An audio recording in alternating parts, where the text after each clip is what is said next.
इन खबरों से पहले तो मैं यही जानती थी कि ठाकुर व्यस्त हैं ऑफिस में। कहीं बाहर जाने का भी प्रोग्राम है।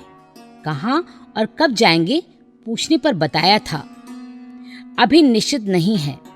बस तुम मेरा एक सूटकेस तैयार कर रखो, किसी भी दिन जाना पड़ सकता है।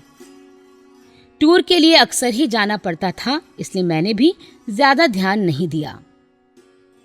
उस दिन भी कुछ नहीं पूछा जब वो घर से निकले। हाँ, इतना भर बोले थे 4-5 दिन भी लग सकते हैं, 1 सप्ताह भी। अखबारों के माध्यम से खबरें पढ़कर मैंने और खोज खबर ली। मालूम पड़ा कि बहुत सारे आयकर अधिकारी कश्मीर गए हैं। वापस आने तक सभी सूचनाएं व खबरें सनसनीपूर्ण थीं। अधिकारियों ने बताया कि एयरपोर्ट पहुंचने तक उन्हें आभास नहीं था कि वो जा कहां रहे हैं। एयरपोर्ट पर जब सभी इकट्ठे हुए तभी आवाज गूंजी, 427 ए से जाने वाले व्यक्तियों से निवेदन है कि वो सुरक्षा जांच कराएं। पालम के विशाल कक्ष में उद्घोषिका की आवाज गूंज रही थी। उधर सुरक्षा जांच कक्ष के सामने लोगों की पंक्तिबद्ध भीड़ लगी थी। पालम का हवाई अड्डा साधारण से कुछ ज्यादा यात्रियों की चहल पहल का केंद्र बना था। अधिकांश यात्री अपने अपने ख्यालों से मशगूल थे। किसी का ध्यान 427 ए की ओर नहीं था, सिवाय उन यात्रियों के जिन्हें उस फ्लाइट से जाना था। किसी ने यदि 427 ए के साथ ए का पुछल्ला लगा देखकर कुछ सोचा भी होगा तो शायद यही कि ग्रीष्मकालीन अवकाश की भीड़ कम करने के लिए तथा पर्यटकों की सुविधा का ध्यान रखते हुए ये अलग फ्लाइट चलाई जा रही है। एकाएक ग्राउंड होस्टेस ने कतार में खड़े एक अधिकारी से पूछ लिया, आपको कहाँ जाना है? जिससे प्रश्न किया गया था उसे स्वयं ही नहीं मालूम था कि वह कहाँ जा रहा है। फिर वह क्या बोलता? ग्राउंड होस्टेस के लिए बड़े अचंभे की बात थी। उसे लगा कहीं कुछ गड़बड़ जरूर है। ये भी संभावना उसके दिमाग में कौंध गई कि कहीं कोई हाईजैकर ना हो। उन दिनों हाईजैकर्स के कारनामे बहुत चर्चित हो रहे थे। उसने शायद यही सोचा। इससे आगे वह सोच ही नहीं सकी। भागी भागी ड्यूटी ऑफिसर के कमरे में पहुंची।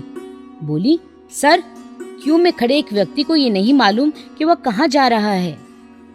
चेहरे पर उसकी उत्सुकता और कुछ असंभावित पकड़ पाने की उतावली थी। शब्द एक के बाद एक जैसे उबल पड़े। ड्यूटी ऑफिसर के कक्ष में उस समय ठाकुर भी बैठे हुए थे। बिगड़ती परिस्थिति को उन्होंने झट संभाल लिया और कहा, मैडम, 427 ए के सभी यात्री मेरे साथ हैं। उन सबको मैं जानता हूँ। उनमें कुछ मस्खरे लोग भी हैं। शायद ऐसा ही कोई मस्खरा आपसे टकरा गया होगा। घबराने की कोई बात नहीं है। मैं जानती थी ऐसे मौकों पर ठाकुर का दिमाग कितना तेज दौड़ता है। ड्यूटी ऑफिसर ने भी हाँ में हाँ मिलाई और ग्राउंड होस्टेस से निश्चिंत होकर अपने काम पर लौट आई। उसके चेहरे पर एक ओर तो निश्चिंता की छाया थी, दूसरी ओर कुछ ना पकड़ पाने की हताशा भी। सुरक्षा जांच के बाद सभी यात्री कक्ष में पहुंच गए। जांच का काम बहुत जल्दी ही खत्म हो गया था, क्योंकि किसी भी यात्री के पास बहुत अधिक सामान नहीं था। सही मायनों में सैलानियों के अनुरूप थोड़ा सा ही सामान उनमें से हर एक के पास था, क्योंकि किसी को कुछ भी मालूम नहीं था कि वो कहाँ जा रही हैं और उनके अभियान का लक्ष्य कौन है। कोई कह रहा था कलकत्ता जा रही हैं, कोई बंबई की बात सोच रहा था। जितने मुंह उतनी बातें। इन यात्रियों में कुछ महिलाएं भी थीं। पुनः घोषणा हुई, फ्लाइट 427 ए अब जाने के लिए तैयार है। यात्रियों से निवेदन है कि वो अपना बोर्डिंग कार्ड लेकर विमान की ओर प्रस्थान करें। यात्रियों में फिर एक खलबली सी मची। उन्हें कहाँ ले जाया जा रहा है और क्यों?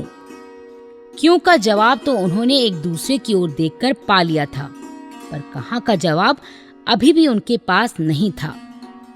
धीरे धीरे सभी सुरक्षा कक्ष के बाहर बसों द्वारा विमान तक पहुंच गए। कुछ यात्री तो पहली बार हवाई जहाज से सफर कर रहे थे।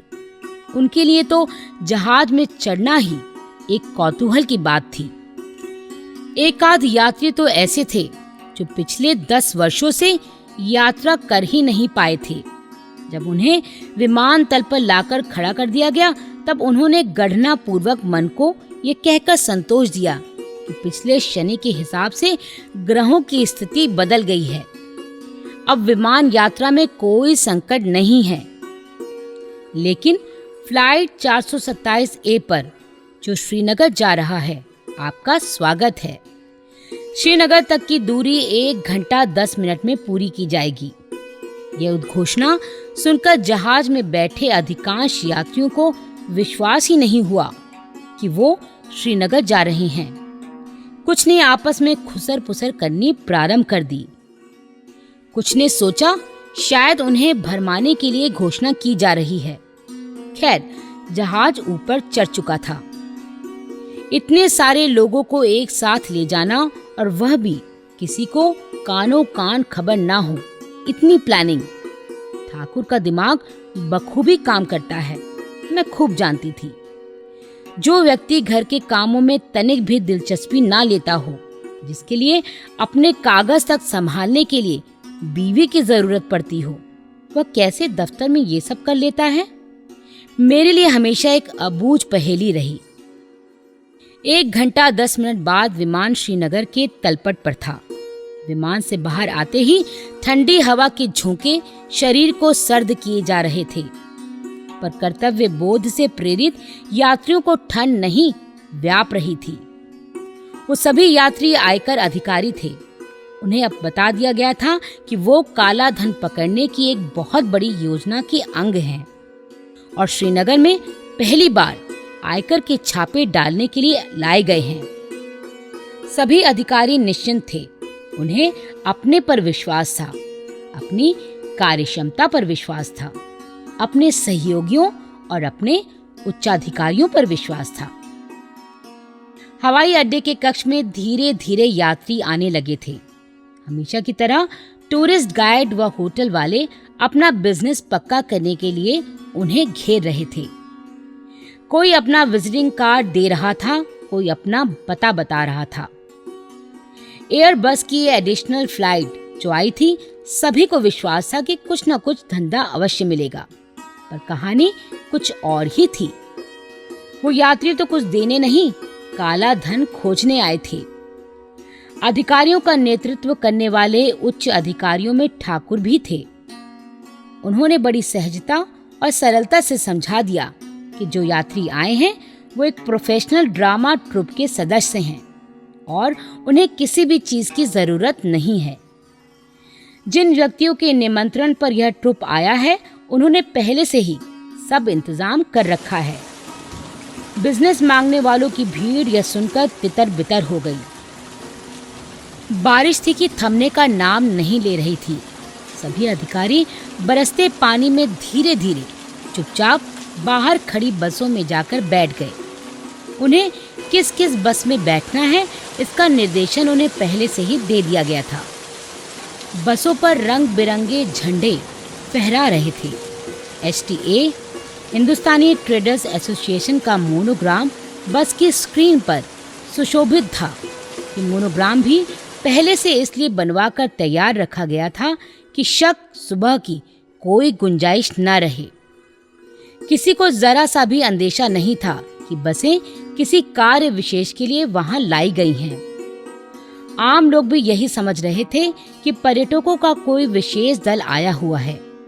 वो सभी बसें अपने निर्धारित समय पर अपनी निर्धारित दिशाओं की ओर चल पड़ी।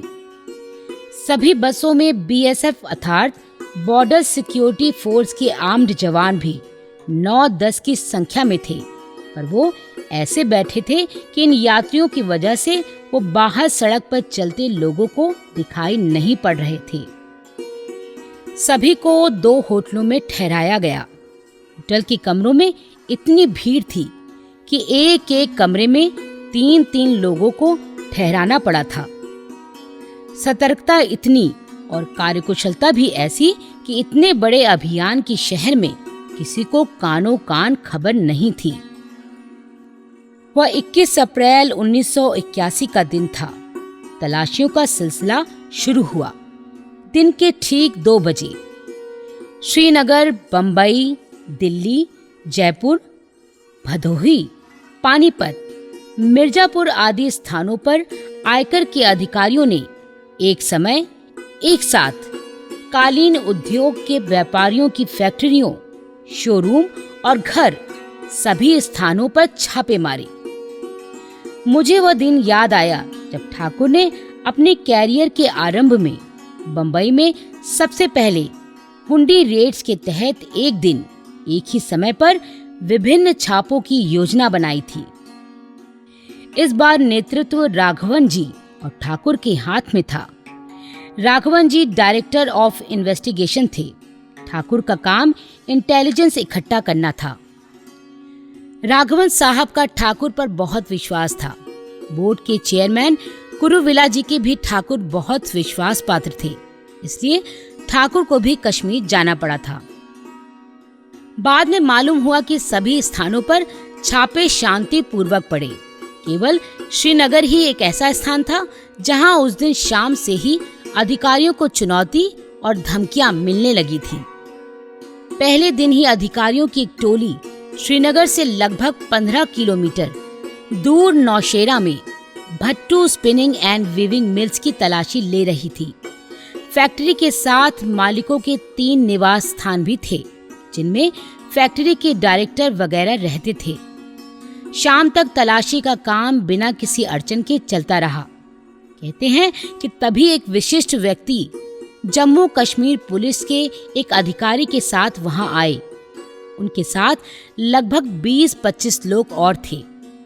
पुलिस की मौजूदगी में उन्होंने अधिकारियों से कहा कि वो सबको जेल की हवा खिला देंगे, किसकी इजाजत से वहां तलाशी ली जा रही है। धमकी देते देते उन्होंने टेलीफोन उठाया और किसी अन्य व्यक्ति से बात की। आदमी महत्वपूर्ण होगा कि उनके बात करने के लहजे से लग रहा था।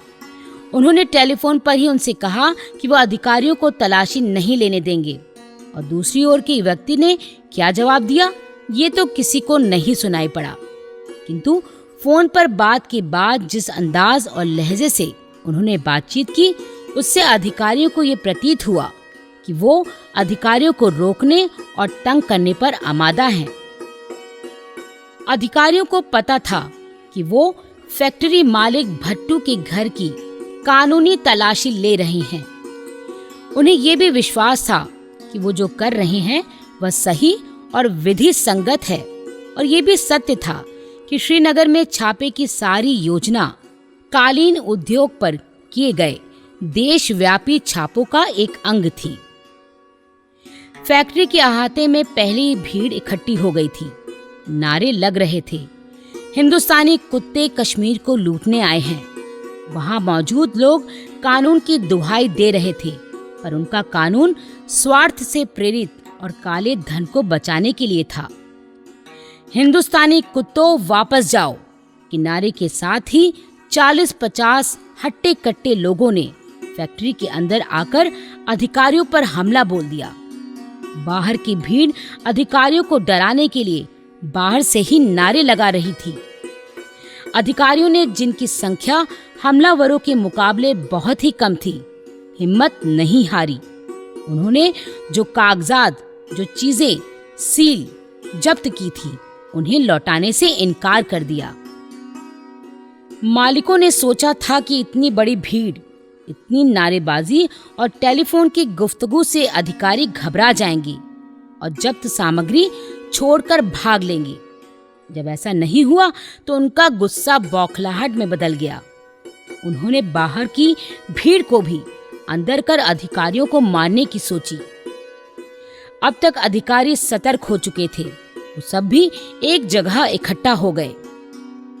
बॉर्डर सिक्योरिटी फोर्स के लोगों ने बंदूकें तान ली, क्योंकि उनका फर्ज था अधिकारियों की रक्षा करना। स्थिति बद से बदतर हो जाती यदि इस समय अधिकारी अपने प्राण संकट में डालकर धैर्य से काम ना लेते तो। उन्होंने बीएसएफ के जवानों को गोली चलाने से मना कर दिया, क्योंकि वो नहीं चाहते थे कि किसी का भी खून बहे। स्थिति की गंभीरता को समझ भीड़ छट गई, लेकिन फिर दोबारा भीड़ जमा हो गई। असल में वो लोग अधिकारियों के साथ लुका छिपी का खेल खेल रहे थे। एक ओर भीड़ से नारे लगवाकर अधिकारियों को डरा रहे थे, तो दूसरी ओर वो परिस्थिति की गंभीरता को भी समझ रहे थे।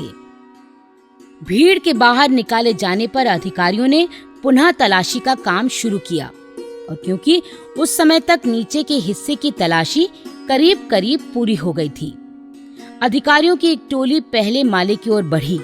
इस बीच अधिकारियों द्वारा जुटाई गई कई चीजें भी गायब कर दी गईं। अब आयकर अधिकारी दो टोलियों में बट गए। एक टोली ऊपर की ओर बढ़ी, दूसरी निगरानी के लिए नीचे ही रह गई।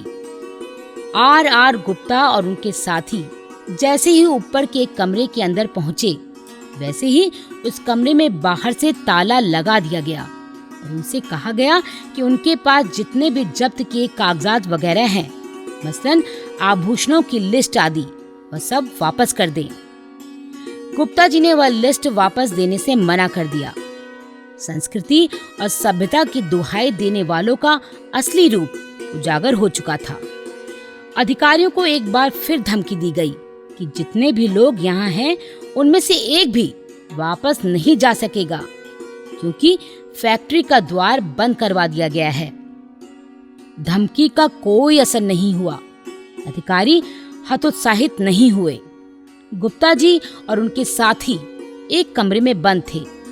बाकी के जो अधिकारी बाहर थे, वो उनकी सुरक्षा के लिए उस कमरे के बाहर एकत्र हो गए। माहौल आशंका से भर उठा था। उधर कंट्रोल रूम, जहां से छापे की सभी कार्यवाहियों का संचालन हो रहा था, अंधकार में डूबा हुआ था। बिजली चली गई थी। बिजली के तार या तो काट दिए गए थे अथवा सही में ही बिजली गई थी। किसी को कुछ पता नहीं था। कंट्रोल रूम में अधिकारी परेशान थे।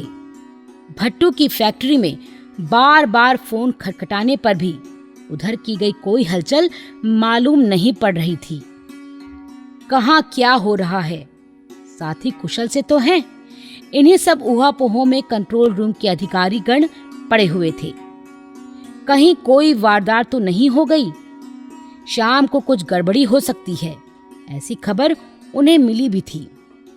फैक्ट्री से आखिरी खबर ये मिली कि कुछ अधिकारियों को एक कमरे में बंद कर दिया गया है।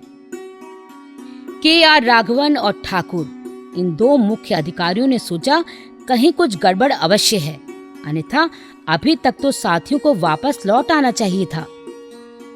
दोनों श्रीनगर में BSF के उच्चाधिकारी प्रसाद के निवास स्थान पर जाने के लिए निकले, पर जितनी भी टैक्सियों का इंतजाम किया गया था, वो सभी की सभी किसी न किसी काम पर गई हुई थी। प्रश्न था कि जाया कैसे जाए। खैर, एक टैक्सी वाला दिखाई दिया। उसे मुबारक मंजिल चलने का आदेश दिया, तो वह बिना आनाकानी किए मुबारक मंजिल ले गया। ठाकुर ने सारी बात की जानकारी प्रसाद को दी और उनसे निवेदन किया कि नौशेरा में भट्टू की फैक्ट्री में फंसे अधिकारियों को निकालने के लिए जम्मू कश्मीर पुलिस से उनका संपर्क कराया जाए। प्रसाद ने तुरंत अपने डिप्टी दयानंद को आदेश दिया कि सीनियर SSP को फोन मिलाए। फोन पर अपना परिचय देते हुए इन लोगों ने कहा कि छापा डालने गए 15-20 आयकर अधिकारी घेर लिए गए हैं और वो खतरे में हैं। दूसरी ओर से उस सीनियर सुपरिटेंडेंट ऑफ पुलिस ने बात की अवहेलना करते हुए कहा, मैं तुम्हें नहीं पहचानता हूँ। पुनः आग्रह किया गया कि 15-20 अफसरों की जिंदगी खतरे में है और ये पुलिस का कर्तव्य है कि वह उनकी रक्षा करे। किंतु उधर से फोन काट दिया गया। अब क्या किया जाए? उधर नौशेरा में फैक्ट्री का मुख्य द्वार ही बंद कर दिया गया था। सब टेलीफोनों पर ताले लगवा दिए गए थे। अब कंट्रोल रूम को सूचना भी नहीं दी जा सकती थी। कंट्रोल रूम तक सूचना पहुंचाना बहुत जरूरी था, क्योंकि फैक्ट्री के बाहर भी भीड़ बढ़ती जा रही थी। रात के 9 बज चुके थे। पानी मूसलाधार बरस रहा था। सब एक दूसरे का मुंह ताक रहे थे। तभी उनमें आंखों ही आंखों में इशारे हुए और एक आयकर अधिकारी आर के जैन ने हिम्मत की। वो टहलते टहलते फैक्ट्री की पिछली चारदीवारी तक पहुंच गए। उनके पीछे पीछे उनके एक और सहायक सीएल सचदेवा भी थे। चारदीवारी के अंदर संकट था, चारदीवारी के बाहर संकट से उबरने का रास्ता। दोनों अधिकारियों ने बड़ी हिम्मत और दिलेरी दिखाई। वो दीवार कूदकर बाहर आ गए। बाहर तो आ गए, पर अब कंट्रोल रूम तक कैसे पहुंचे? नौशेरा से शहर 15 किलोमीटर दूर था। रात्रि का समय, सुनसान जगह, अनजान रास्ते और बारिश थी कि थमने का नाम ही नहीं ले रही थी। बाद में मैंने सचदेवा जी से पूछा था, आप लोगों को डर नहीं लगा? लगा तो था। इस बीच वहां पर बिजली भी चली गई। एक ही उपाय था कि भागकर कंट्रोल रूम तक पहुंचा जाए। जैसे ही ये बात हमारे ध्यान में आई, हम भागने लगे शहर की ओर। कोई और चारा भी तो नहीं था। मेरे सामने उस रात का चित्र खिंच गया। बारिश की अजस्त्र धारा, सड़कों पर अंधेरा, नई जगह, रास्तों का ज्ञान नहीं। 2 व्यक्ति भागते चले आ रहे हैं। शायद उन्हें कोई दैवी शक्ति निर्देशन और प्रेरणा दे रही थी। जैन ने बताया, रास्ते में कोई टैक्सी भी नहीं मिली। 5 किलोमीटर दौड़ लेने के बाद हमें एक रिक्शा मिला, 3 व्हीलर। पहले तो उसने आनाकानी की, पर जब हमने उसे बताया कि कुछ अधिकारियों की जान खतरे में है, तो वह चलने को तैयार हो गया। जिस समय ये दोनों अधिकारी कंट्रोल रूम पहुंचे, बुरी तरह पस्त हालत में थे। पानी से लथपथ, थके, बेबस। मोमबत्ती की रोशनी में कंट्रोल रूम के लोगों ने देखा तो वो देखते ही रह गए। उस समय रात काफी हो गई थी। कंट्रोल रूम के अधिकारियों ने उन्हें बताया कि जब 8 बजे के बाद भी भट्टू की फैक्ट्री से कोई संपर्क स्थापित नहीं हो सका, तो राघवन और टीपी दोनों प्रसाद के यहाँ गए हैं। जैन ने तुरंत आगे कुछ सुने बगैर 3 व्हीलर का मुंह प्रसाद के घर की ओर मुड़वा दिया।